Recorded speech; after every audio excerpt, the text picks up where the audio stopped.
This happened about a year ago. I was 31 and felt stressed out from my job as a software engineer. To clear my head, I decided to take a week-long camping trip in the Rocky Mountains. I wasn't an expert camper, but I knew the basics. My campsite was remote, tucked away among tall pines. The air smelled fresh and I felt excited. I thought it would be a great way to reconnect with nature. I set up my tent and made a fire. It was quiet. Just me and the woods.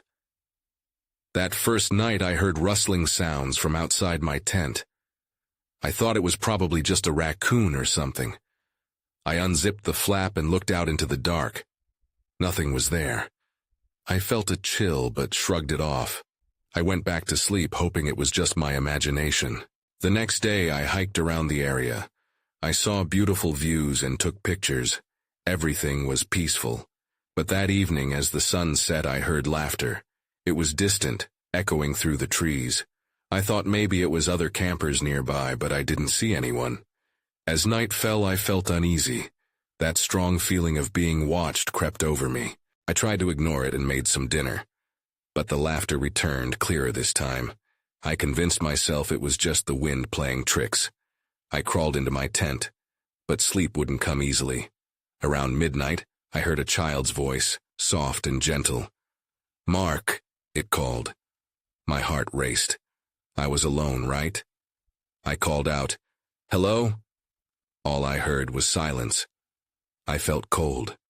I eventually closed my eyes, but the dark seemed to get thicker. The next morning, I woke up early. I thought maybe a hike would help clear my mind. As I gathered my things, I noticed something strange near the fire pit. It was a small trinket made of wood, oddly shaped.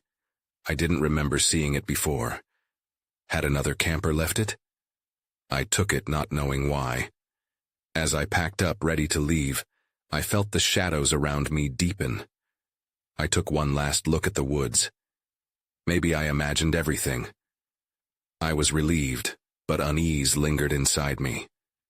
I turned away and headed down the trail. Then I heard a whisper in the trees. "Mark, come play." I spun around. A figure stood just beyond the tree line.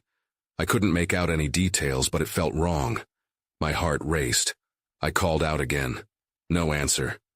I blinked, and the figure vanished. Was it all in my head? I didn't know. I picked up my pace, eager to escape the woods, yet as I walked I couldn't shake the feeling that something was following me. With each step, the whispers lingered in my ears. I looked back one last time. Only trees stared back, but then, just for a second, I heard it again. "Mark." It was faint but unmistakable. I froze, my breath caught in my throat. What was real? What was just my mind playing tricks? I didn't want to find out. I walked faster, heart pounding in rhythm with my feet hitting the forest floor.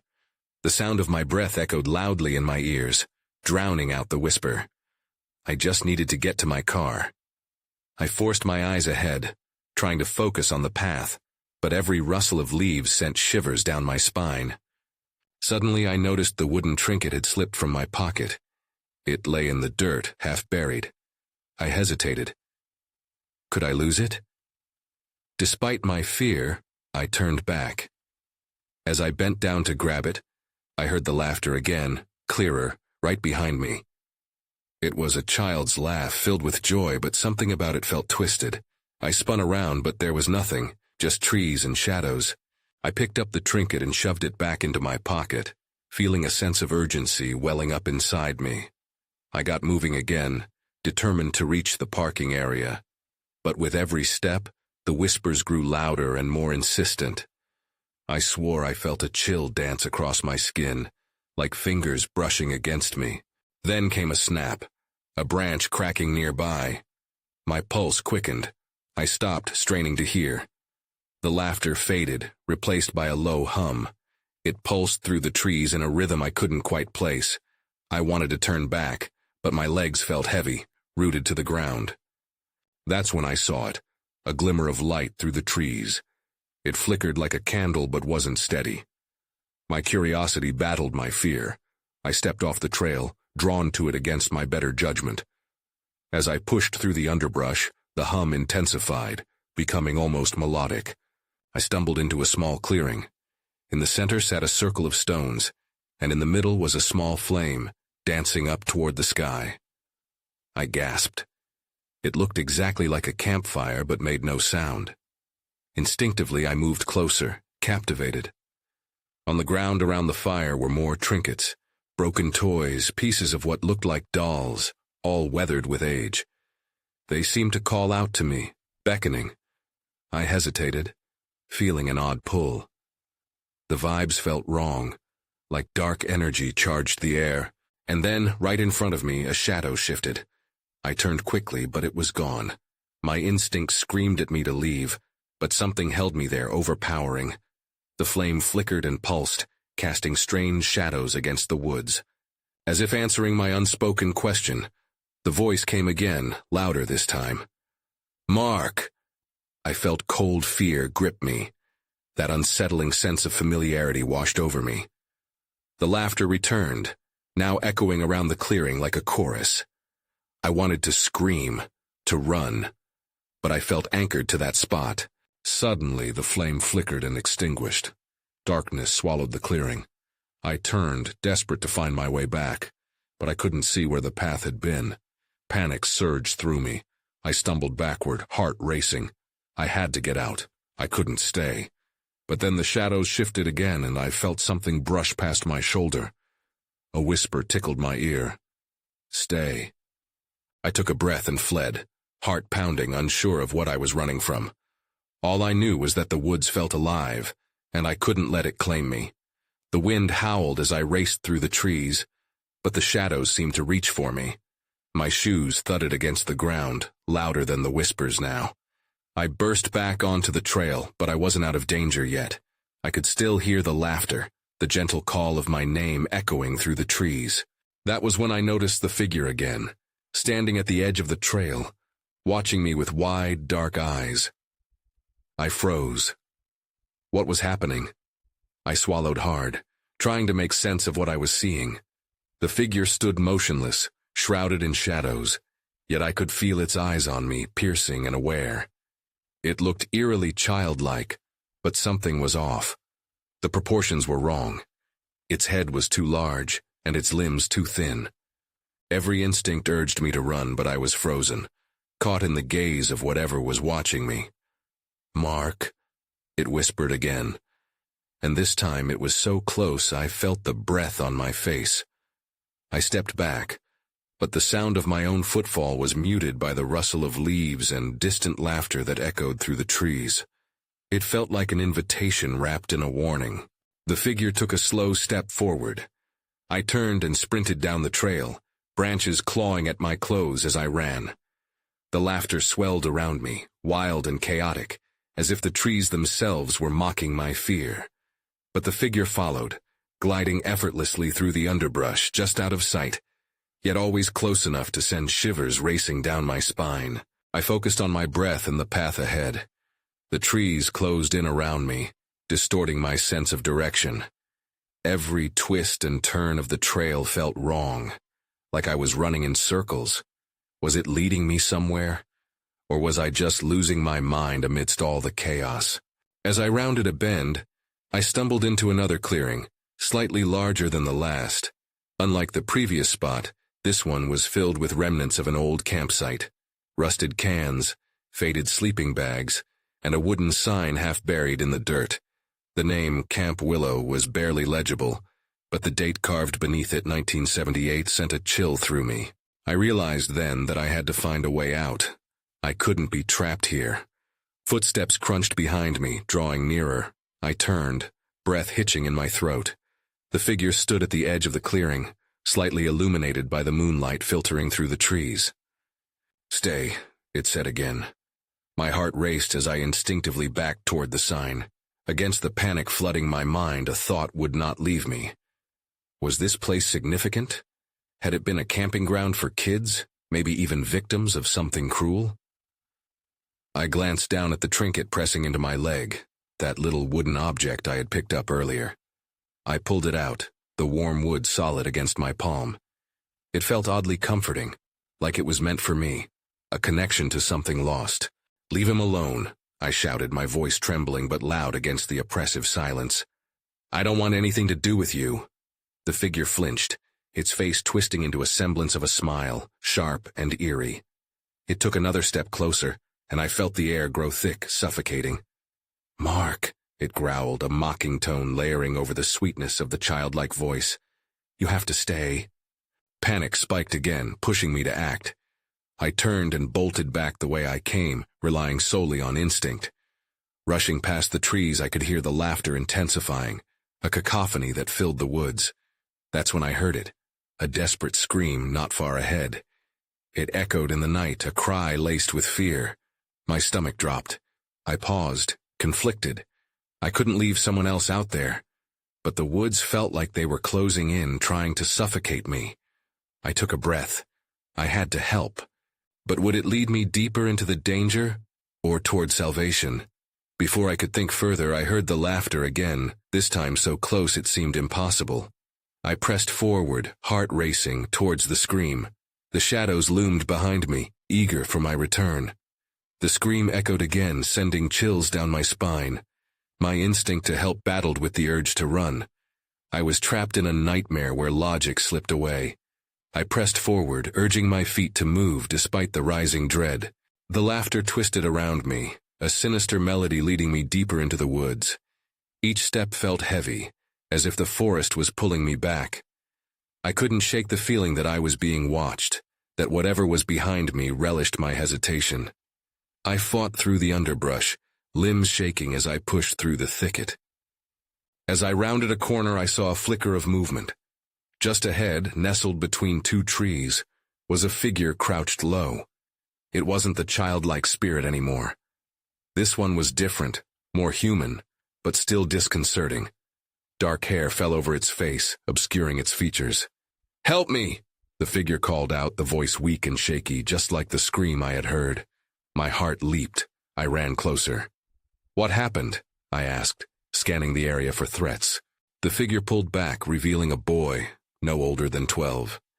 His clothes were tattered, dirt smudged on his cheeks. Fear shone in his eyes. "They're coming," he whispered, glancing nervously over his shoulder. I didn't know who he meant, but the urgency in his voice sent alarm bells ringing in my head. "Who's coming? We need to get out of here."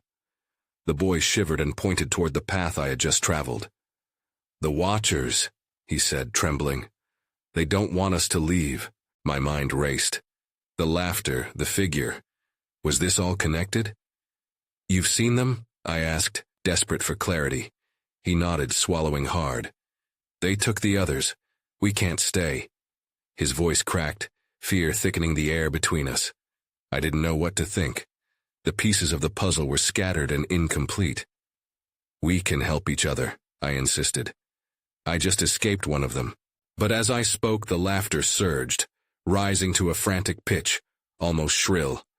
I could feel the weight of it pressing in, drowning out my thoughts. The boy looked terrified, eyes wide and darting, as if he could sense the danger gathering around us. Suddenly, a rustle came from the underbrush behind me. I froze, instinctively tightening my grip on the wooden trinket. That sense of being watched came back with a vengeance, piercing the air like a blade. "Run!" the boy shouted, and before I could process why, he darted past me, heading deeper into the forest. I hesitated. Should I follow him, or confront whatever was behind me? Then I heard it. Soft footsteps, creeping closer, shadows moving with purpose. With no time to think, I turned and sprinted after the boy, adrenaline coursing through me. I could hear whispers now, low and chilling, promising despair. "Stay with us, Mark." My breath hitched as I pressed on, resolute. I had to escape. I had to find a way out, not just for myself, but for the boy trailing just ahead. Then everything changed. The air shifted, heavy with expectation, as I broke into another small clearing. This one felt different. Mysterious shapes loomed in the dark, and I caught a glimpse of something. No, someone, standing at the edge, waiting for me. My blood ran cold. I had to make a choice. Escape or confront whatever had drawn me here. The figure at the edge of the clearing shifted and my heart raced. I squinted, trying to discern its shape in the low light. It was tall, unnaturally still, and I felt its gaze piercing through the darkness. The whispers grew louder, swirling around me like a tempest. "Stay with us, Mark." The name sent a jolt through my spine. I didn't understand how they knew me. Had they taken someone I knew? "Come on!" I heard the boy shout from deeper in the woods. The urgency in his voice rekindled my instincts, and I snapped my gaze back to the path he had taken. I sprinted toward him, feeling the oppressive weight of the figure's stare on my back. We plunged into the thicket, branches scratching my skin as I weaved through. I barely registered the pain. My only focus was escaping the clearing, leaving that figure behind. The boy was barely a few paces ahead, looking over his shoulder, panic etched on his face. "They're close, keep moving." I nodded, racing to catch up. The laughter faded slightly, but I could still feel it, an echoing reminder of the danger lurking in the shadows. "Where are we going?" I gasped, my breath heavy and strained. "Where are the others?" He hesitated, glancing back, eyes wide with fear. "There are places they can't go. We need to find them," he panted. "But we can't let them catch us." Suddenly, the ground beneath us trembled slightly. I stumbled, heart racing. A loud crack sounded ahead, as if something had broken through the earth. "Look," the boy pointed to a large boulder, half hidden by foliage. "In there, it could be a hideout." With no time to waste, we dashed toward it, slipping between thick trunks and low branches. I craned my neck, looking back, but the clearing was swallowed by the trees. We reached the boulder, and the boy knelt, digging through the underbrush at its base. I glanced around, scanning our surroundings, trying to gauge if danger lingered. The laughter had quieted, but now something else filled the air.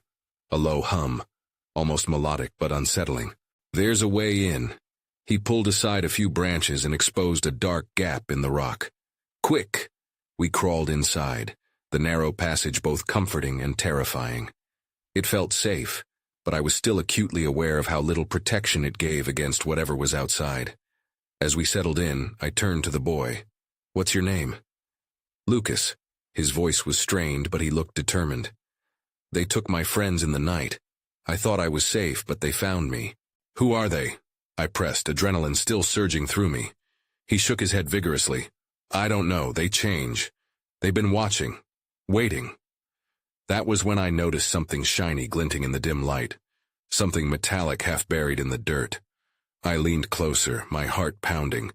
That's when I saw it, a small silver locket chained to a broken bracelet. My breath hitched. I recognized it. It belonged to someone I knew. But how could it be here? What did it mean? "Lucas, this was someone's," I exclaimed, holding up the locket. "Who did they take?" His eyes widened, fear washing over his face. "If they have a locket, it's not good. It means—" But before he could finish, I heard a scratching noise outside. My heart dropped as the whispers returned. "Join us, Mark." We were not alone anymore. The scratching grew louder, urgent, like claws against stone. I turned to Lucas, panic rising in my throat. "What do we do?" "Stay quiet," he hissed. His eyes darted to the entrance, wide and unblinking. The whispers wrapped around us, filling the space with eerie familiarity. "They can hear us. They want to lure us out." I held my breath, listening. The humming transformed, shifting into a low, vibrating sound, like a distant tuning fork.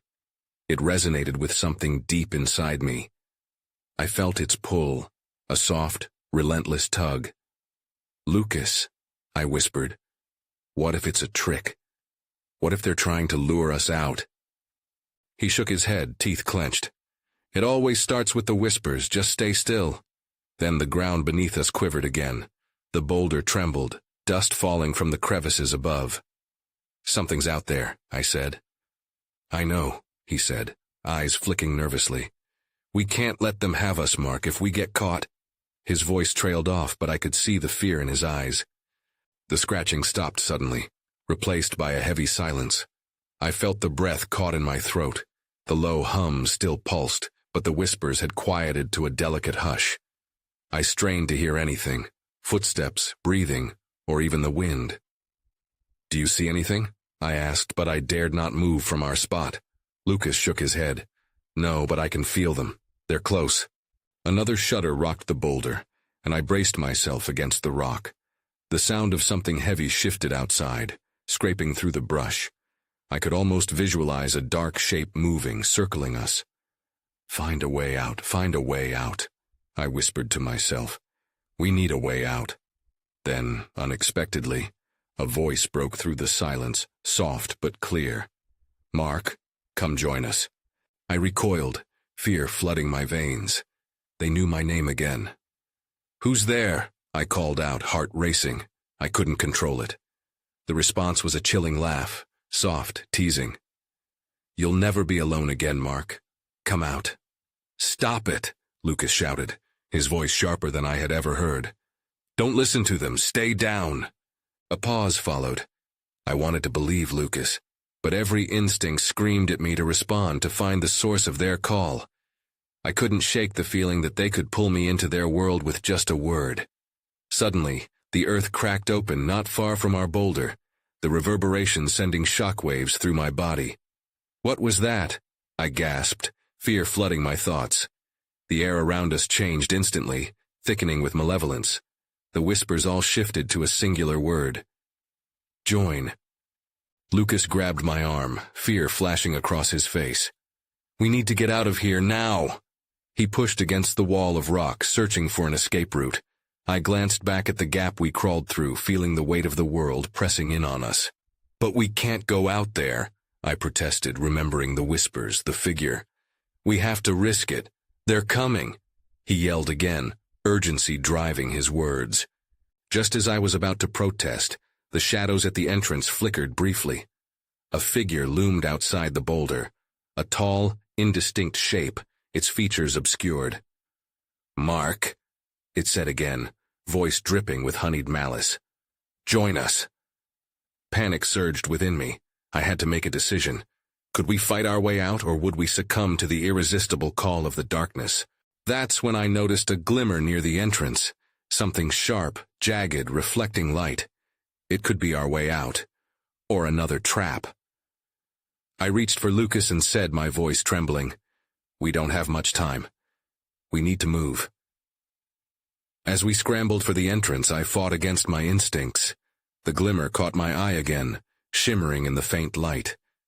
It looked like broken glass, sharp and dangerous, but it could also be our salvation. "Lucas, over here," I whispered, pointing to the jagged object. He hesitated, glancing back at the growing shadow outside. "Mark, we can't risk it," he urged. "It could be a trap. We need to stick to cover."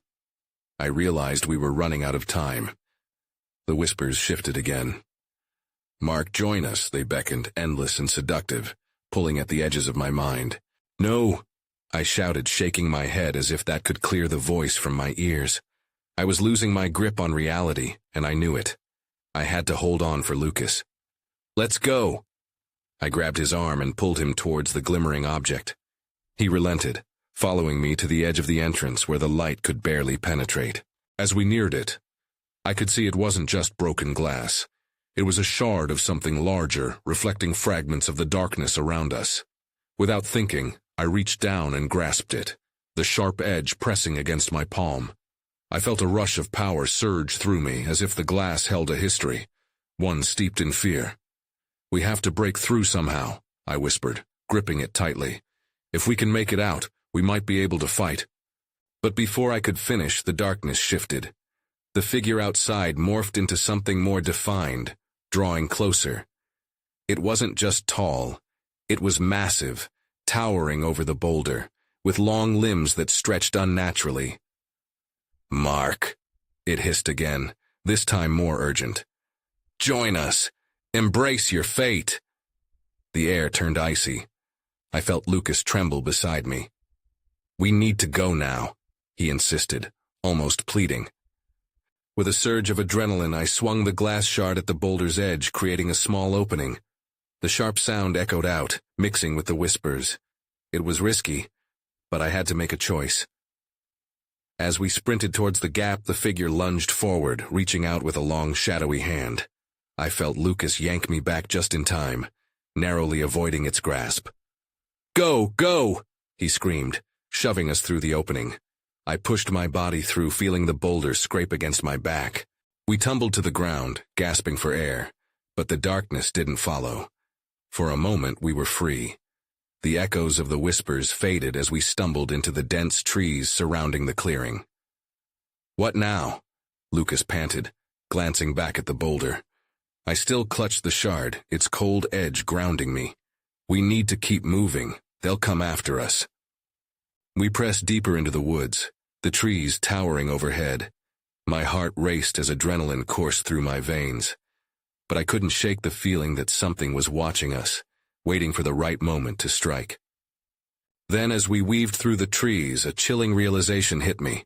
We weren't out of danger yet. In the shadows, something moved. I turned, the dim light filtering through the branches revealing another figure, completely different from the shadow before, but equally terrifying. "I found you," it whispered, voice slithering through the air. My blood ran cold. This encounter was about to get a lot more complicated. The figure stepped into the weak light, revealing a woman with hollowed eyes and tangled hair. Her features were gaunt, almost skeletal, and her clothes hung loosely from her frame, as if they were remnants of some long-forgotten past. What are you?"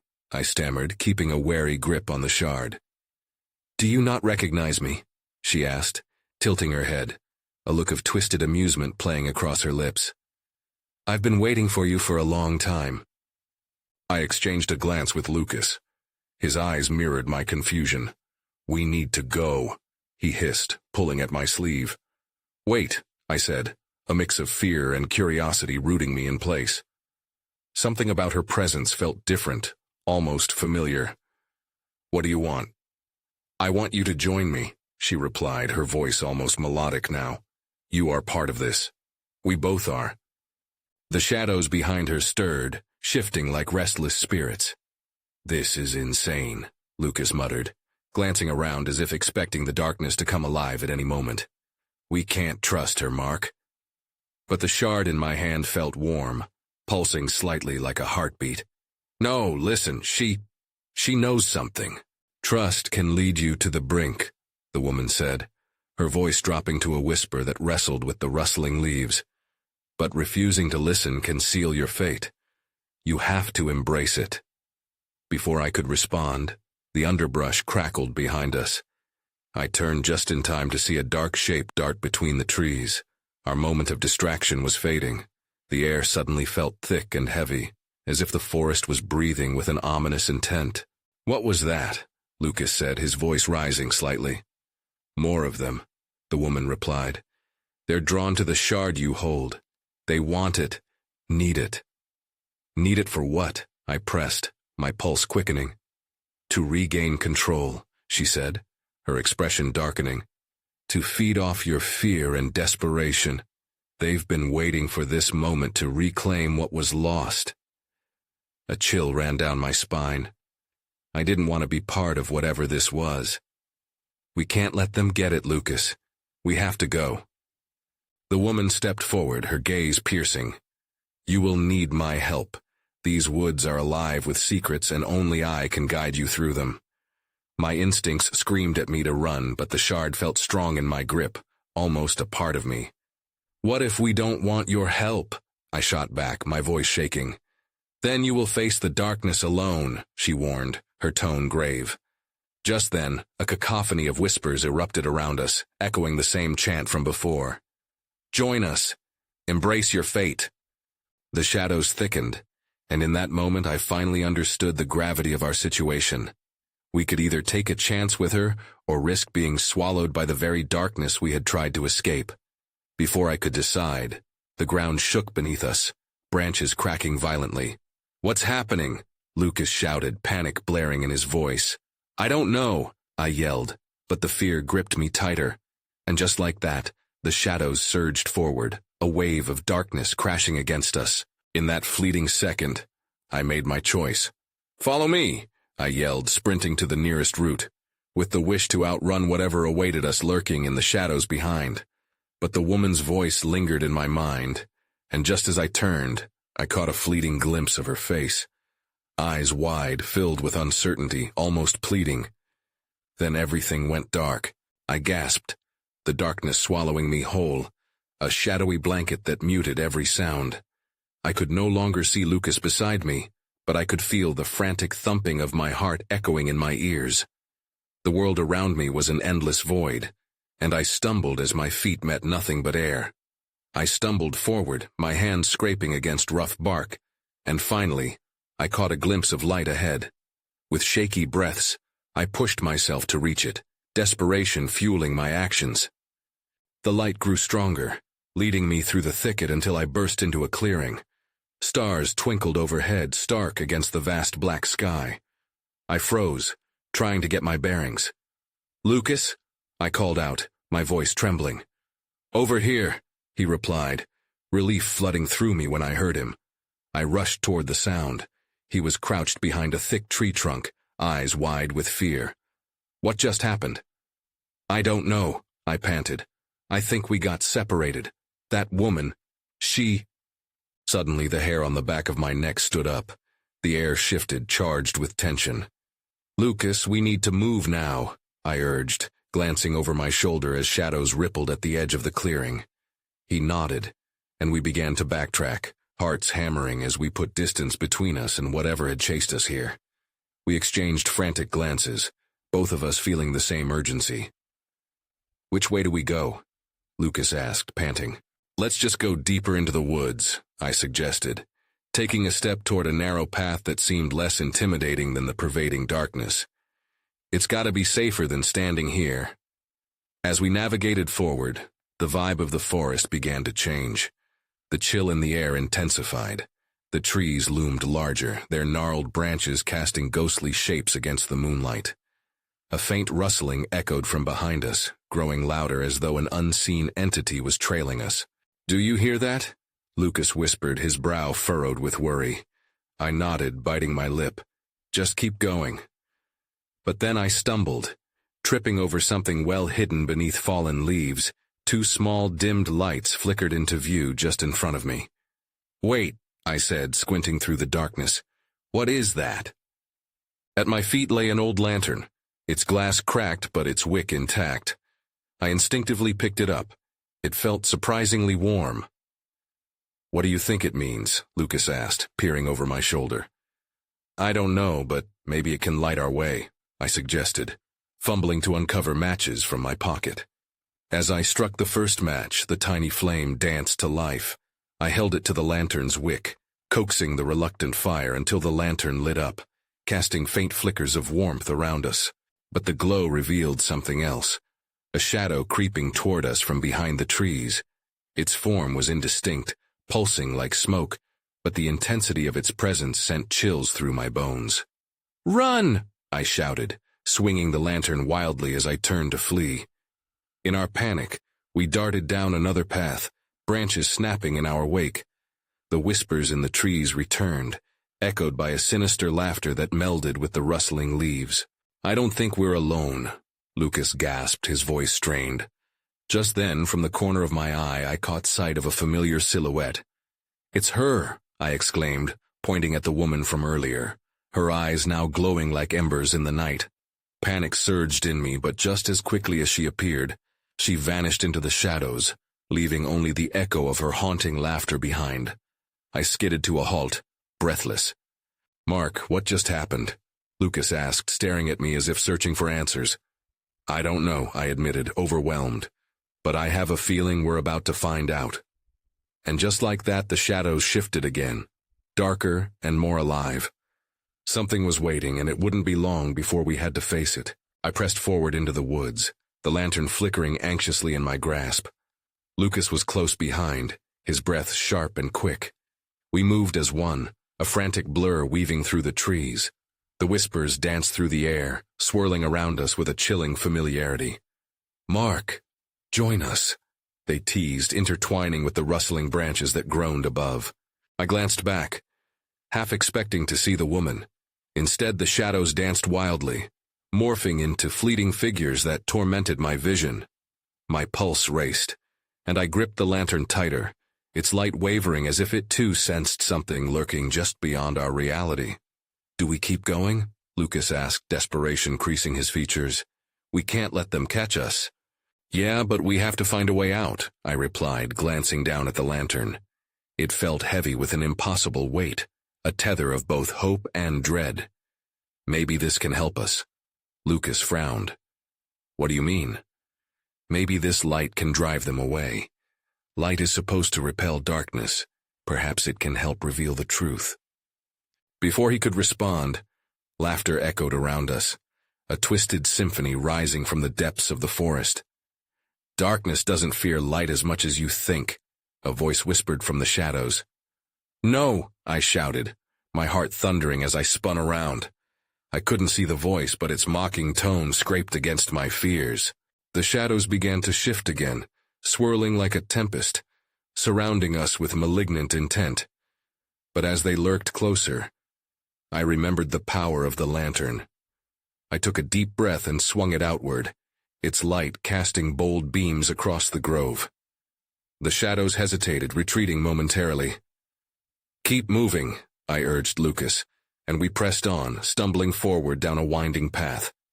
The laughter lessened slightly, replaced by whispers, a dissonance echoing through the trees. Stay with us, Mark, came the call again, chilling my spine. Keep your focus on the path, I said firmly to Lucas, though my heart ached at whatever was trailing behind us. A thick fog rolled in suddenly, blocking our view ahead. The lantern flickered violently, and I felt panic rise within me. It's too quiet, I murmured, searching for any signs of movement. Mark, Lucas urged, what if we go back to that boulder? Maybe we can find safety there. No, if we go back we'll get trapped. I forced my voice to stay steady, though doubt gnawed at my resolve. We need to keep moving forward. We need to find an exit. Just then, the ground trembling beneath us caused us both to stumble. I felt uncertainty crawling under my skin as a shriek tore through the night, hanging in the air with palpable menace. What was that? Lucas breathed, his eyes wide with terror. Whatever it is, it's not far behind. My voice was shaky, desperation illuminating every word. I pushed the lantern ahead of me, illuminating the winding trail. Let's go! As we rushed forward, a figure flicked just beyond the edge of my vision. I turned, gripping Lucas's arm tightly. Did you see that? He nodded, his expression taut. We can't stop. We have to keep. Before he could finish, everything went dark. The shadows descended with a rush, swallowing us whole. I could feel the coldness wrap around me, losing any sense of direction as the weight of terror settled over my chest. Lucas! I shouted, panic breaking free. But my voice was swallowed by the thick silence. Fumbling in the void, I raised the lantern high. The flickering flame the only connection to reality. The darkness pressed in, but a light emerged in the depths. A soft glow, beckoning, promising refuge. I staggered toward it, hallucinatory hopes flooding my mind. Lucas! I cried again, the surroundings both terrifying and familiar. The whispers coalesced into words, churning around me, beckoning from all sides. Join us, Mark. We've been waiting. Fingers brushed against my skin, a sensation that caught me off guard, and I realized they were right here. Then I broke free from the clutches of the darkness, bursting out into the clearing. I stumbled, struggling to catch my breath as I took in my surroundings. Countless trees framed an eerily familiar campsite, a distorted memory from long ago, the remnants of things lost. Lucas appeared beside me, his face pale. What just happened? I don't know, I managed, still gasping. In the clearing, remnants of old tents lay scattered, tags fluttering like spectral banners among fallen leaves. A strange calm settled over the campsite despite the creeping fog. It almost feels like a trap, I said hesitantly, feeling the weight of history pressing upon me. Do you think we're meant to be here? Lucas asked softly. I think we've been led here, I murmured, stepping closer to the remnants. But why? What do they want? The flame of the lantern flickered ominously, the glow illuminating fragments of broken toys, hauntingly familiar. I bent down, reaching for a weathered item. It was another wooden trinket, carved in the familiar shape of a child's face, eyes glinting with a radiant light that sent ripples of memory through me. And then, the laughter erupted again. Above the chorus of sounds, the woman from before emerged at the edge of the clearing, eyes bright with a haunting allure. "You've returned, Mark. Now you know," she said with a phantom smile, that alluring, inviting tone making my heart race. "Why?" I squeezed out, caught between confusion and a sense of surrender. "Because this is where the darkness feeds." Her voice wound into my mind, uncoiling truth and illusion simultaneously. "You were never meant to escape without understanding." I shivered, a deep chill settling around me as a cold weight brewed in my gut. "Understand what?" "That darkness cannot exist without light, and you hold both within." With that, the air thickened, awareness descending like a fog, engulfing me in all its complexity. The shadows seemed to merge into one undeniable presence, a pulse of breathless energy coursing through the ground beneath my feet. The lantern flickered again, threatening to extinguish, but hope wrapped itself around me, an invitation to either succumb to uncertainty or embrace the truth that was unfolding with each trembling moment. I could feel the weight of their eyes, the figures moving just beyond the light's reach, waiting. "You must choose, Mark," the woman whispered, her gaze intense. "Will you join us, or will you fight?" As I stepped forward, realization gripped me. The battle was just beginning, and not all roads would lead to answers. Some would twist into tunnels of shadow, leaving only possibilities and remnants of lives whispered in the trees. And I was still standing at the crossroads, holding the warmth of the lantern in one hand, and the weight of unknowing in the other. We could go back, maybe even find a way out, or we could face whatever lay ahead with strength, together or apart, towards light or shadows. "Let's go," I finally whispered, uncertainty mixing with determination as I grabbed Lucas's hand and stepped into the unknown once more. I moved forward, not knowing what awaited us, only that the answers would never come easily, and yet the journey would shape our very souls. The whispers faded momentarily, but the link between us, both light and dark, would always remain. Together, through the shadows, we would navigate our own fate.